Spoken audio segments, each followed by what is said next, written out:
Wala na rin palang nangyari dito guys, yan, tapos na yung hulihan nila oh. Yung pilot house na lang ginagawa nila. Ayan, sa bawat dugsungan pala ay may ano pa, may nilagay pa sila pampatibay.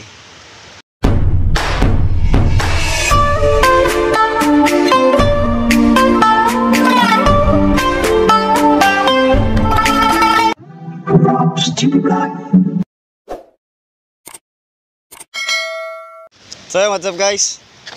Ayan, so napabisita tayo dito sa ano. Binisita lang din natin yung mga kaibigan nating nagpa-fiber dito ng bangka. Ayan, so wala pa pala dito si Master Fiber. At si Master Fiber po pala yung project ay nasa Patnalungan pa rin. So ayan, napadaan lang tayo dito. So wala na rin palang nangyari dito guys, yan, tapos na yung hulihan nila oh. Yung pilot house na lang ginagawa nila. Bali yung kalahati niya, yari na hanggang doon sa unahan. At saka yung bodega. Ayan. So, laki na ito. Lalo pag nabuto, laki tingnan nito. Ayan. Ganda na pagkayari. Tignan nyo naman guys, yung mga fiber nila ay puro drum-drum ang on-order. Ang dami na naubos. Ayan, sa bawat dugsungan pala ay may ano pa, may nilagay pa sila pampatibay. Ayan. So tingnan natin sa loob guys, yung ano, akitin natin kung ano yung ginagawa nila sa taas.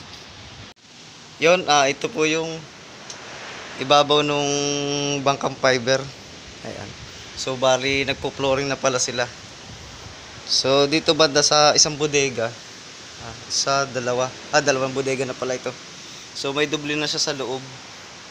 Ayan. So bali dudublehan pa yung sa ibabaw. Ayan.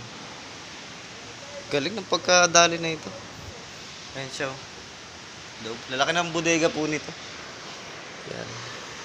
So bali, sa mga hindi nakakalam, ito po ay 1, 2, 3, 4, 5. Bali pang-anim yung nandun. So may manhole dito. Tsaka may bodega pa rin daw itong dalawa sa hulihan. Kaya ito po yung maraming kabubodega.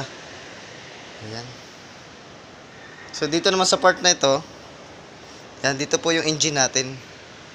Yan, dyan po nila ilalagay yung engine. Ito po kasi yung pilot house.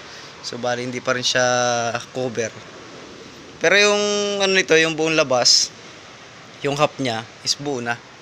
Pero yung hulihan yari na rin po dito sa taas na to. Ayan. Galing ng pagkadali nito.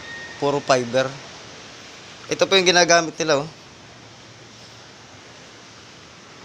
Yan, yung fiber. Galing, carbon fiber. Lupit. Kaya lang guys, medyo may kamahalan pag carbon fiber ang ginamit sa bangka talaga. Pero yung quality niya, talaga namang naandoon yung quality. Tsaka yung tibay. Kasi tumatagal talaga. Kumbaga may makakailang pintura ka na carbon fiber pa rin siya.